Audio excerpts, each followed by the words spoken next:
Unidad número 3. Máquinas eléctricas. El tema es máquinas síncronas. Pues las máquinas síncronas, al igual que las máquinas de corriente directa, se pueden conectar para operar como un generador o motor. Pero aquí el principal de lo que hablaremos al principio será la operación como motor síncrono. Estos motores son llamados así debido a que la velocidad del rotor y la velocidad del campo magnético del estator son iguales. En sí, los motores síncronos son utilizados en máquinas de gran tamaño que tienen una carga variable y necesitan una velocidad constante. Los motores síncronos son motores trifásicos de corriente alterna que funcionan a la velocidad de sincronismo sin deslizamiento. Los motores síncronos tienen las siguientes características. Tiene un estator de trifásico similar al del motor de inducción. Tienen un rotor bobinado que es de campo rotatorio, que tiene el mismo número de polos que el estator, el cual es excitado por medio de una fuente externa de corriente continua. A, par- a partir cierto rotor puede ser de polos lisos o polos salientes. Arranca como un mo- motor de inducción.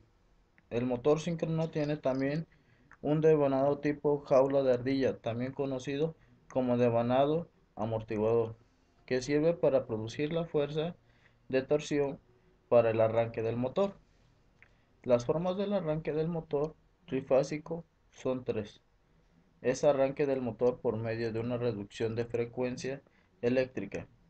La otra es arranque del motor con un motor primario externo. Y la última que es arranque del motor con un devanado amortiguamiento. Los estudios del efecto de la carga en condiciones de excitación normal, sobreexcitación y sobreexcitación. El primer caso se supone que el motor está trabajando con una excitación normal y constante, ya que la velocidad del motor síncrono no puede variar al normal y constante, ya que la velocidad del motor síncrono no puede variar al conectar la carga debido a que éste se encuentra funcionando a velocidad de sincronismo. En el segundo caso, cuando el motor se excita con un que produce una corriente en la armadura y a medida que la carga aumenta, el factor de potencia mejora y esta mejora del factor de potencia se debe al mayor voltaje resultante en la máquina, provocando con ello una mayor corriente.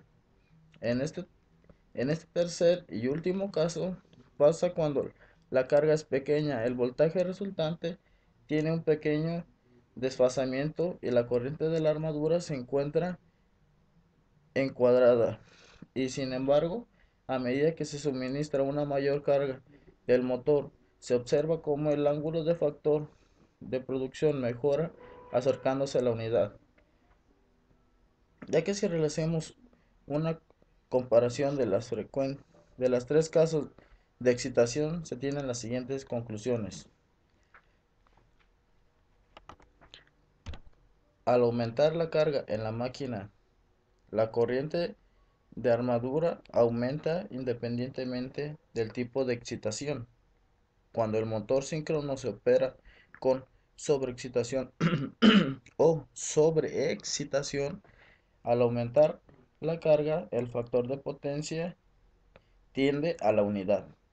La otra sería cuando el motor síncrono se opera con sobreexcitación o sobreexcitación, la variación del factor de potencia es mayor que la variación de la corriente en la armadura al aumentar la carga. No así cuando el motor está excitado normalmente, la variación del factor de potencia es menor que la variación de la corriente en la armadura al aumentar la carga. Y ahora empezaremos a hablar sobre el generador síncronos. Pero el generador síncrono es el principal generador de la energía eléctrica que se utiliza en todo el mundo. Su principio de funcionamiento se basa en la ley de inducción electromagnética de Faraday. En este caso se aplica una excitación de corriente directa a las terminales del devanado del rotor con el propósito de producir un campo magnético.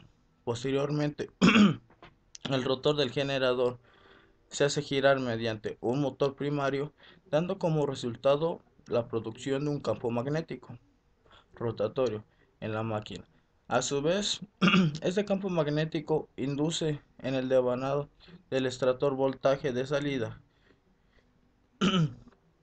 cumpliéndose de esta forma la ley de Faraday. El circuito equivalente del generador síncrono representa el modelo de la máquina para determinar el comportamiento de la tensión en las terminales del generador. Este voltaje depende del tipo de carga que se encuentre conectada a la máquina y puede mayor o menor que el voltaje generado. Esta diferencia de voltaje generado en las terminales de la máquina obedece a varios factores como son la, la reacción de armadura, la caída de voltaje en la resistencia de armadura, la caída de voltaje o reactancia de distorsión en la armadura, la forma de rotor en polos salientes.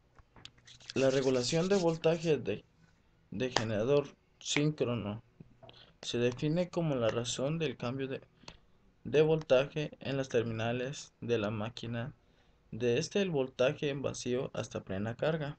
La regulación de voltaje depende del tipo de carga conectada al generador, así para cargas resistivas e inductivas, el voltaje en las terminales es menor al voltaje generado, mientras que para una carga cap capacitiva, el voltaje en las terminales es mayor al voltaje generado.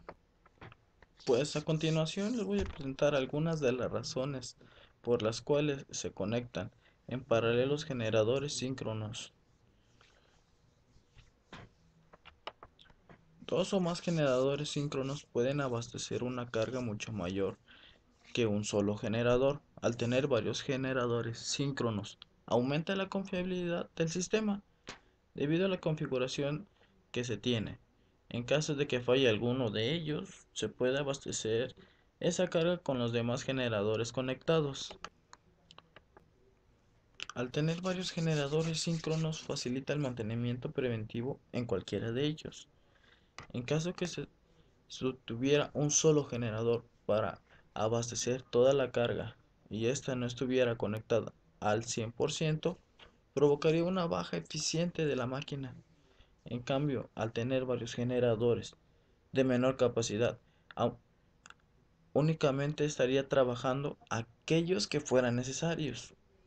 Antes de conectar el generador síncrono en paralelo con otro o a un bus infinito, se debe de sincronizar. Esto es, se debe de verificar que se cumplen ciertas condiciones antes de su conexión, las cuales son varias, pues, pues que el voltaje del generador debe ser igual al voltaje del sistema. También que la frecuencia eléctrica del generador debe ser igual a la frecuencia del sistema. Y el voltaje del generador de, de estar en fase con el voltaje del sistema. Esto es que los ángulos de fase de las dos fases de A deben ser iguales. Las secuencias de fases del generador deben ser iguales a la secuencia de fases del sistema.